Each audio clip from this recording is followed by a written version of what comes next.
రావడం కోసం బీజేపీ మీద విషయం చెబుతున్నారేమో నాకు తెలియదు, కానీ బీజేపీ ఎవరిని అధ్యక్షులుగా పెట్టుకోవాలి, ఎవరిని ప్రైమ్ మినిస్టర్లను చేయాలి, ఎవరిని ప్రెసిడెంట్లు చేయాలి, అది మీకు అనవసరమైన పనేమో. ఎందుకంటే మీ పార్టీలో మీ అధ్యక్షులు ఎవరు, ఆడ ఆ పార్టీ నడిపించే నాయకులు ఎవరు, ఎవరి కన్సందల్లో ఒక 5 మంది రెడ్ల చేతుల్లో ఆ పార్టీ నడుస్తుందో అందరికీ తెలుసు.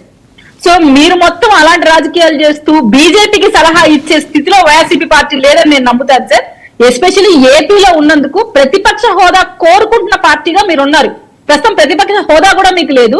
టు బి ఫ్రాంక్ మనం మాట్లాడాలంటే ఆ విషయాన్ని దయచేసి శేఖర్ రెడ్డి గారు ఆయన పరిమితిని చూసుకుంటూ వాళ్ళ పార్టీ స్థితిగతులు చూసుకుంటూ ప్రజల్లో ఇప్పుడు నిబద్ధతగా పనిచేయడం కోసం నిర్మాత్మకంగా ఏర్పాటు చేసుకోవడం కోసం ప్రజల్లోకి వెళ్తున్నారంట. మళ్ళీ గత 5 ఏళ్లుగా మీరు చేసిన పరిపాలన ఏంటో, ప్రజలు మీకు ఎన్ని సీట్లు ఇచ్చారో మీకు మీరే చెప్పేశారు. ఈ రోజు ఇప్పుడు ప్రజల్లోకి తెలుసుకోవడానికి వెళ్తున్నారంట. అంటే గత 5 ఏళ్ళుగా నిద్రపోయారా? అందుకే మీకు 11 సీట్లకు పరిమితం అయ్యారని మీరు యాక్సెప్ట్ చేసినట్టే కదా ఈ రోజు మీ మాటల్లో చూస్తే. దట్స్ వై నా వరకు అయితే సార్ వీళ్ళు మా ప్రభుత్వాన్ని విమర్శించే స్థితిలో అయితే లేదు సార్. ఎందుకంటే మా ప్రభుత్వ పనితీరు ఎలా ఉందో ఈ రోజు ప్రజలు సంతోషంలో సంబరాలు చేసుకున్నవి మీరు చూస్తే అర్థమవుతుంది. ఎస్పెషల్లీ రైతులు ధాన్యం గత ప్రభుత్వంలో ఎప్పుడు మళ్ళీ దాన్ని కొనుగోలు చేసిన తర్వాత ధాన్యం ఎప్పుడు డబ్బులు ఇళ్ళకి వస్తాయో కూడా రైతులకు తెలిసేది కాదు సార్. అట్ ప్రెసెంట్ మా ప్రభుత్వం వచ్చిన తర్వాత ధాన్యం కొనుగోలు చేసిన 24 గంటల్లో వాళ్ళకి చెల్లింపులు జరిగాయి. సో రైతులు ఎంత ఆనందంగా ఉన్నారో మీరు గమనించవచ్చు. నోటిఫికేషన్స్ వచ్చి పెన్షన్లు అందుతూ, కానుకలు అందుతూ, ఉచిత గ్యాస్ సిలిండర్లు ఇస్తూ ప్రతి ఒక్క వర్గాన్ని మేము అందరికీ న్యాయం చేసే విధంగా మాకున్న వనరులను ఇంప్రూవ్ చేసుకుంటూ మేము ముందుకు సాగుతున్నాం. సో ఇక్కడ మమ్మల్ని ప్రోత్సహించకపోయినా బాధ లేదు, కానీ ఏదో ఒక కాంట్రవర్సీ క్రియేట్ చేస్తూ ఏదర్ జగన్మోహన్ రెడ్డి గారిని గొప్ప చేసుకోవడం కోసం పవన్ కళ్యాణ్ గారినో, సిబిఎన్ గారినో, లోకేష్ గారినో తక్కువ చేస్తానంటే అది ఎవరు ఒప్పుకోరు. అండ్ విమర్శలు చేసే ముందు ఆ విమర్శలకి మీరు సాక్ష్యాలు తీసుకొని వచ్చి చూపించి మాట్లాడితే బాగుంటుందని మేము జనసేన పార్టీని తెలియజేస్తున్నాను సార్. ఏంటి లోకేష్ గారి డిప్యూటీ సీఎం వాయిస్?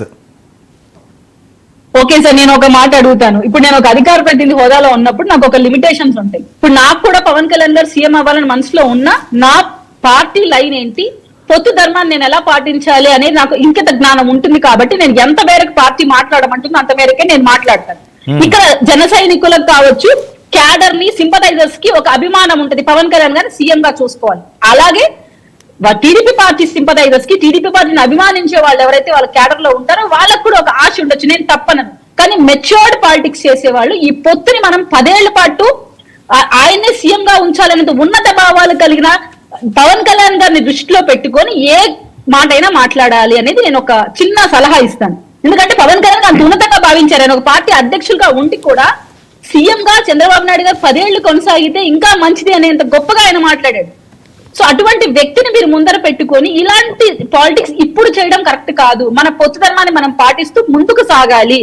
పెద్దలు పార్టీలో ఉండేవాళ్ళు నాయకులకి ఎలాంటి దిశానిర్దేశం చేస్తున్నారో గమనించుకొని మీరు మీ స్టేట్మెంట్స్ ఇస్తే బాగుంటుంది అనేది నేను ఒక వ్యక్తిగతంగా నేను ఇస్తున్నాను.